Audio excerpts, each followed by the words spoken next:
2022 के चुनाव को लेकर भाजपा के द्वारा लगातार तैयारियां की जा रही हैं। आज भाजपा के उप मुख्यमंत्री दिनेश शर्मा के द्वारा अलीगढ़ के विधानसभा इजलास में भाजपा के पदाधिकारियों के साथ बैठक में शिरकत की गई, जिसमें उनके द्वारा कार्यकर्ताओं की भीड़ को देखकर डिसीजन की बात कही। उनके द्वारा कहा गया, अब लगता है जैसे मानो अब अलीगढ़ का ताला विपक्षियों के मुँह पर लग कर रहेगा। तो मैं कह दूंगा हाई वोल्टेज करंट है और इससे विपक्ष को बड़ा झटका लगने वाला है।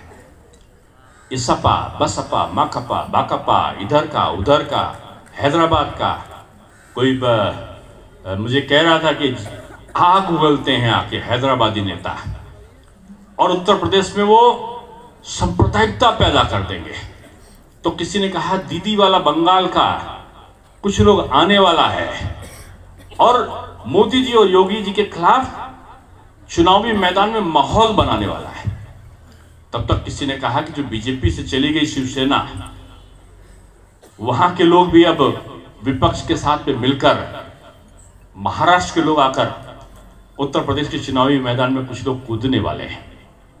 आ जाओ, यहां का नहीं, अगर आसपास के देश के भी कोई बचा हो तो उसको भी बुला लो। ये कल्याण सिंह जी की, माननीय कल्याण सिंह जी की धरती है। ये राजा महेंद्र प्रताप सिंह की धरती है। ये जाट राजा महेंद्र प्रताप सिंह जी की धरती है। यहाँ के वीर जवानों की, अलीगढ़ तो शहीदों का, सेनानियों से भरा हुआ अलीगढ़ है हमारा, और ये क्रांतिकारियों का जब एक तरीके का शहर है। के लोग थे अपने संदेश वाहक भेज रहे हैं, चले जाओ उन आकाओं के पास और फिर कह दो कि ये अराजकता फैला दे प्रदेश में। अब हिम्मत नहीं होने वाली है। अब पश्चिमी उत्तर प्रदेश में अलीगढ़ में पलायन नहीं होगा। पलायन कराने वालों का निश्चित रूप में उनके खिलाफ जो कठोरतम कार्रवाई है वो होगी। अब घरों के बाहर नहीं लिखा जाएगा कि हम घर छोड़कर जा रहे हैं। ये हमारी बहू बेटियों को, हमारी माताओं और बहनों का अपमान करने वाले लोग अगर सड़क पर दिखाई पड़ेंगे तो सरकार का चाबुक चलेगा और सरकार उनको जो भी दंड दे सकती है वो देकर ही चुप रहेगी। मैं इसलिए कह रहा हूं कि आज 4.5 वर्षों में एक भी दंगाई दिखाई क्यों नहीं पड़ा? 4.5 वर्षों में एक छोटी सी घटना क्यों नहीं घटी? जुलूस निकलता था श्री रामलीला का तो तनाव होकर कर्फ्यू लग जाता था।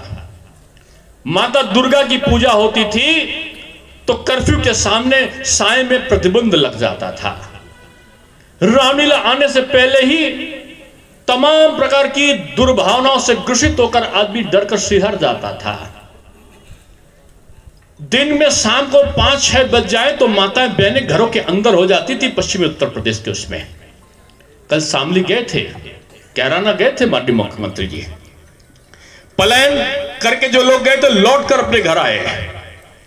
हिंदुस्तान में रहने के बाद, हिंदुस्तान की धरती पर रहने के बाद, हिंदुस्तान में रहने के बाद वो पलायन के लिए कोई यहां का नागरिक मजबूर हो, कैसे हो सकता था? लेकिन उस उत्तर प्रदेश में होता था। क्यों? क्योंकि नेता सांप्रदायिकता का जहर भराकर लोगों को बांटकर और वोट की राजनीति किया करते थे।